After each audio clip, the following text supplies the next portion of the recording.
Welcome to Who Yelling Now, Season 3, Episode 10, titled If It's Yours. Copyright Mackenzie. If it's yours, it will be yours. That sentence has lived inside human beings longer than language itself. We repeat it. We quote it. We whisper it to ourselves when we are tired. But we rarely live like we believe it. Why? Because humans don't fight for things. We fight our fear about the things. We fight uncertainty. We fight time. We fight the memory of what we didn't receive before. We fight the anxiety that maybe this time,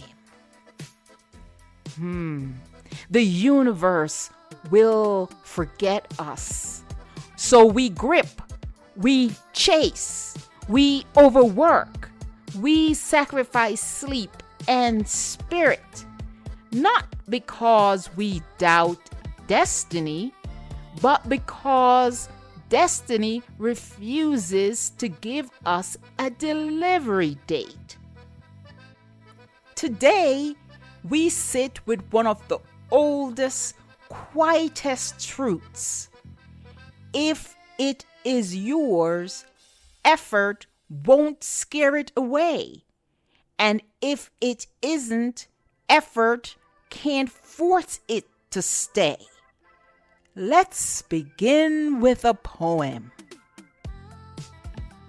Effort won't scare it away. If it is yours, effort won't scare it away. Push, pull, whisper, breathe, and it will still find its way back to you, like a river remembering its home. And if it isn't, no strategy will open the door. You can sacrifice sleep, offer pieces of yourself you can't regrow, cry into ambition-soaked pillows, and the universe will stay quiet, because some things were never yours to carry. If it is yours, it will arrive in strange timing, in inconvenient seasons, in the moment you finally stop sprinting.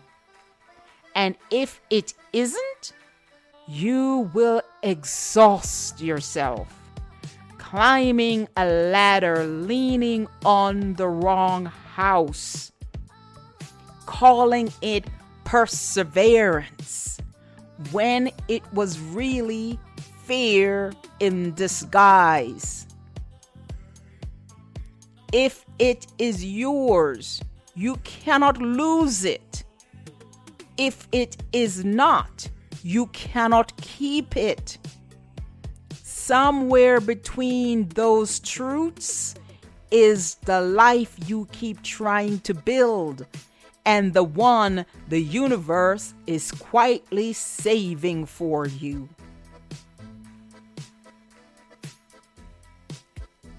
Here's a story titled The Girl Who Fought for a House That Was Already Hers. There was a young woman living in a big city, a place where ambition was the dialect and exhaustion was the rent everyone paid. She had one dream that pulsed in her chest. Her first big home. Not an apartment, not a rental with rules taped to the fridge. A home, a symbol of pride, stability, and arrival. She wanted to walk her parents through it and say, "Look what I did. Look how far your sacrifices carried me." To her, that home was not wood or stone. It was proof. Proof she had broken the cycle. Proof she was standing on her own 2 feet. Proof she could give her parents the pride they never gave themselves. So she worked and fought and hustled. Extra shifts, late night side jobs, financial literacy videos at 1 a.m., credit repair strategies copied into notebooks, sacrifices stacked on sacrifices. But every time she got close, the ground shifted. Her savings weren't enough. Her credit dipped mysteriously. Her income didn't qualify. Another buyer offered more. Interest rates jumped.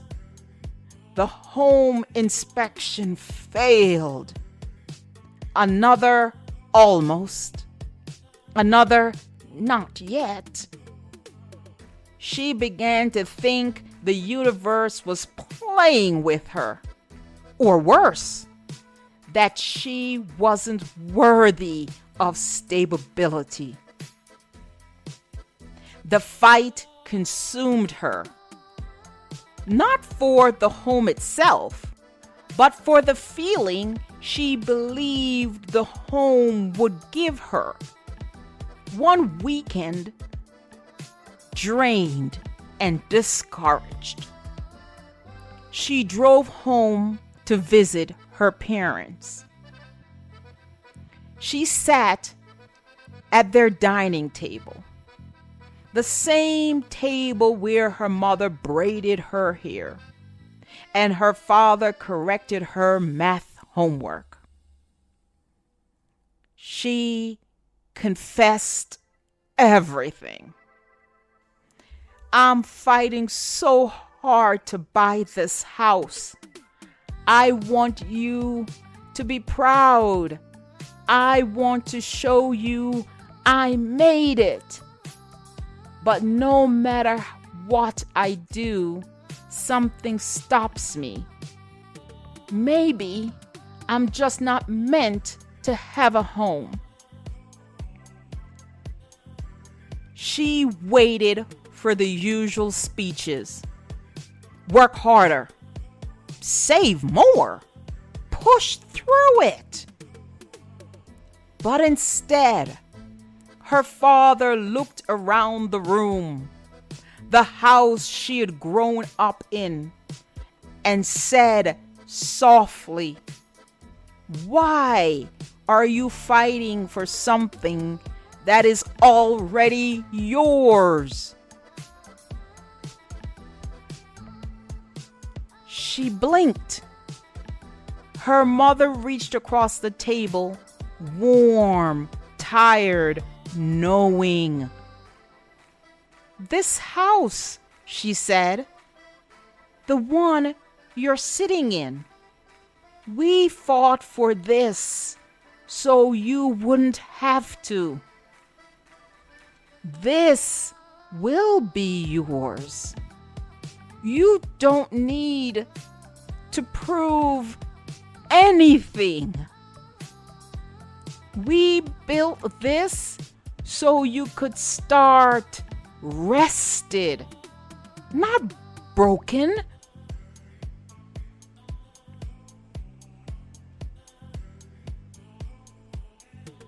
A silence washed through her. She had not been chasing a house. She had been chasing worthiness. She wasn't fighting the market. She was fighting a ghost. The belief that she had to outperform her parents' suffering to justify her existence. She realized suddenly and painfully, what is not yours will exhaust you. What is yours will expand you.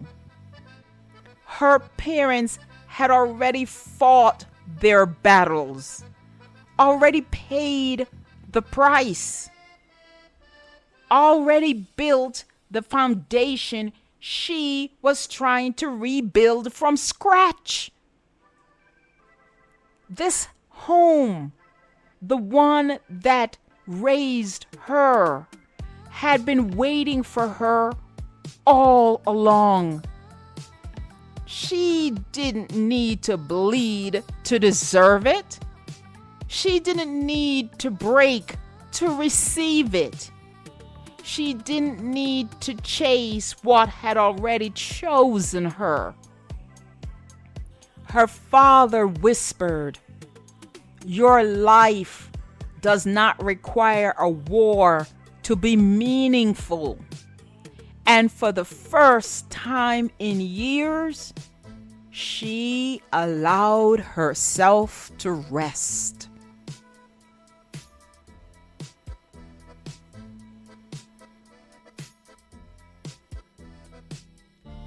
Let's listen to a poem titled Regret. Will I regret the things I tried so hard to own, but were never mine? Maybe. Regret is human. But peace is the moment I speak the truth out loud. Not everything I touch was meant to stay. Not every almost was a failure. Some doors were closed so I wouldn't abandon myself trying to force them open. I will not regret losing what was never written in my name. I only regret the years I spent believing I had to earn what was already promised.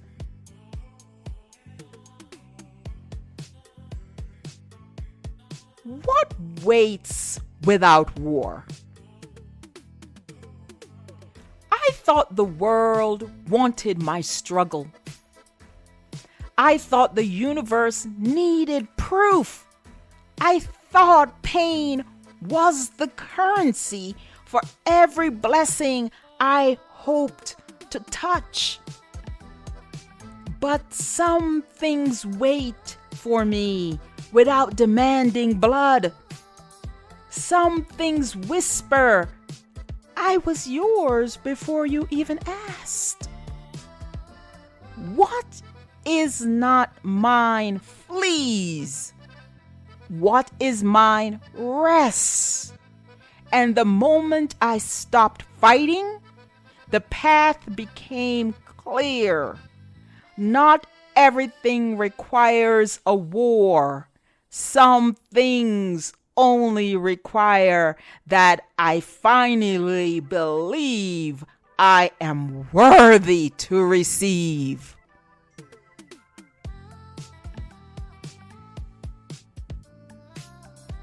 So, my dearest listeners, friends, family, fellow yellers,